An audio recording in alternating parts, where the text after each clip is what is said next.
हमें ज्वाइन किया है। शाह साहब, बहुत शुक्रिया आपके वक्त का। शाह साहब, कहिएगा, कोई भी मसला हो, कोई भी मुद्दा हो, भारत जो है वो मसला पाकिस्तान पे डाल देता है। खिफत मटाने के लिए भारत का जिंगोइस्टिक मीडिया जो है वो झूठ पर झूठ बोलना शुरू कर देता है।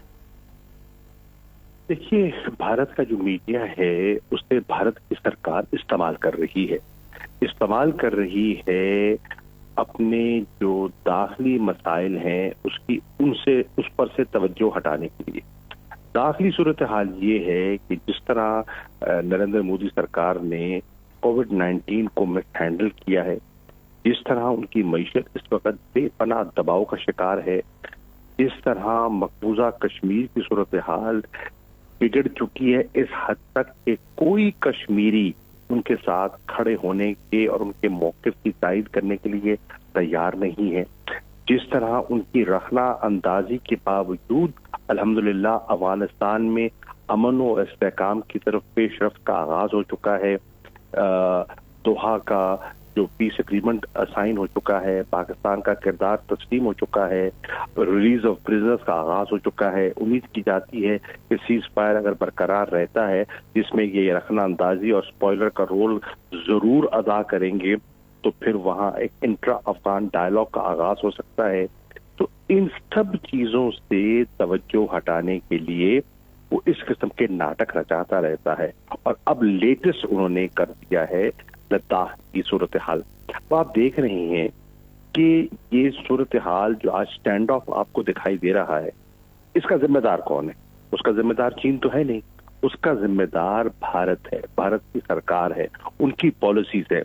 एक मुतनाज़ा इलाका है, 1962 से आपका उनके साथ एक झगड़ा चला आ रहा है, एक लड़ाई हो चुकी है, और उस इलाके में, मुतनाज़ा इलाके में आप जाकर नई सड़कों की तामीर शुरू कर देंगे, नए एयर स्ट्रिप्स की तामीर शुरू कर देंगे, बॉर्डर की जो डिस्प्यूटेड इलाका है उसमें आप नई तामीरात का आगाज करेंगे तो चीन को एतराज तो होगा। और फिर जब चीन कहता है कि आप यहाँ ये काम बंद करें और आपके सिपाही गिरफ्तार हो जाते हैं, तो फिर दुहाइयां देते हैं, रिहाई का मुतालबा करते हैं, और वो रिहा कर देता है और कहता है कि आइए हमारे पास जो मैकेनिज्म मौजूद हैं उन मैकेनिज्म्स को बरूए कार लाते हुए गुफ्तगू शरीर से मसले को सुलझाते हैं। लोकल कमांडर्स की मीटिंग्स हो रही हैं और हम उम्मीद करते हैं कि उन लोकल कमांडर्स की मीटिंग में अगर कोई पेशरफ्त होती है और इस खित्ते का अमन व इस्तेहकाम दाव पर नहीं लगता तो ये बेहतर होगा। लेकिन भारत के ये अज़ाइम नहीं है, वो इस खित्ते का चौधरी बनना चाहता है और उसकी चौधराहट न चीन कबूल कर सकता है न पाकिस्तान कबूल कर सकता है। अब तो दीगर ममालिक, नेपाल जैसे मुल्क भी चीख उठे हैं, वो कह रहे हैं कि आप तो हमारे इलाके हड़प करना चाहते हैं, मकबूजा कश्मीर को हड़प ये करना चाहते हैं, लद्दाख के मुतनाज़ा इलाके को हड़प ये करना चाहते हैं, नेपाल के इलाकों को हड़प ये करना चाहते हैं। तो वो चाहते क्या? अफगानिस्तान के अमन में रखना अंदाजी ये करना चाहते हैं। तो इस खित्ते में उनके इरादे क्या हैं? ये है सूरत हाल जिसका दुनिया को नोटिस लेना चाहिए। मैंने ईद से पहले अक़वाम मुत्तहिदा के सेक्रेटरी जनरल से टेलीफोन पर बात की और मैंने उनके सामने ये सब गुजारिशात की। मैंने बताया कि मकबूजा कश्मीर में वो किस तरह डोमिसाइल कवानीन को तब्दील करके वहाँ मजीद हालात में बिगाड़ पैदा कर रहे हैं। मैंने सलामती काउंसिल के जो सदर हैं उनको खत लिखा है और उसमें नई इन चीज़ों की निशानदेही की है। OIC के सेक्रेटरी जनरल से बात की है, जो वज़राए खारजा हैं उनसे बात की है, उनको जिक्र किया है कि आप देखिए कि इस्लामोफोबिया जो है वो अब भारत तक नहीं है, वो तो एक्सपोर्ट किया जा रहा है गल्फ की कंट्रीज में, जहाँ हजारों लाखों की तादाद में पाकिस्तानी भी बसते हैं, हिंदुस्तानी भी बसते हैं। तो ये क्या कर रहे हैं? पूरे खित्ते के अमन और इस्तेहकाम को दांव पर लगा रहे हैं, सिर्फ अपने अंदरूनी मामलात से तवज्जो हटाने के लिए। ये एक खतरनाक खेल भारत खेल रहा है। बिल्कुल ठीक, खतरनाक खेल खेल रहा है। शाह साहब, कतरनामी के लिए माजरत, ये फरमाएगा जिस तरह आपने कहा कि भारत की जो अज़ाइम है वो बेनकाब होते जा रहे हैं और ऐसे में पाकिस्तान की हिकमत अमली जो है वो पहले दिन से आया है, तो क्या समझते हैं सीज फायर मुआहदे की आपने बात की, अगर फिर से खिलाफ वर्जी की जाती है तो क्या हिकमत अमली हो?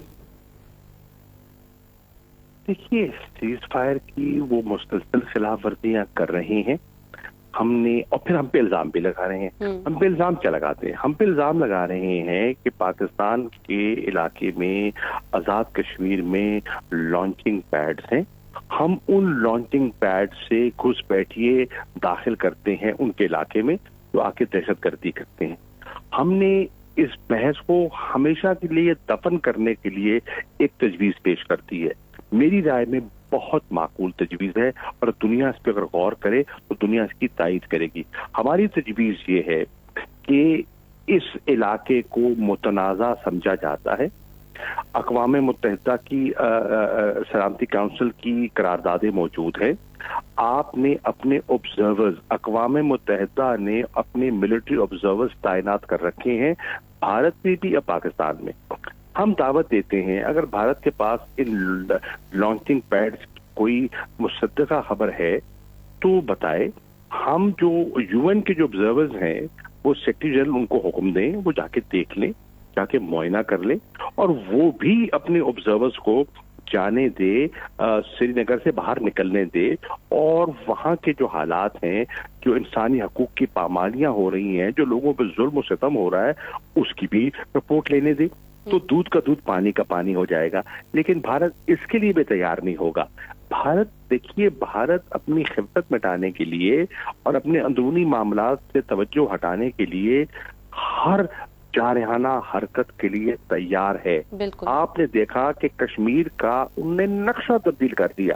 کشمیر کی انہوں نے جو کہتے ہیں نا ان کی آئیڈینٹی، ان کی شناخت ختم کر دی.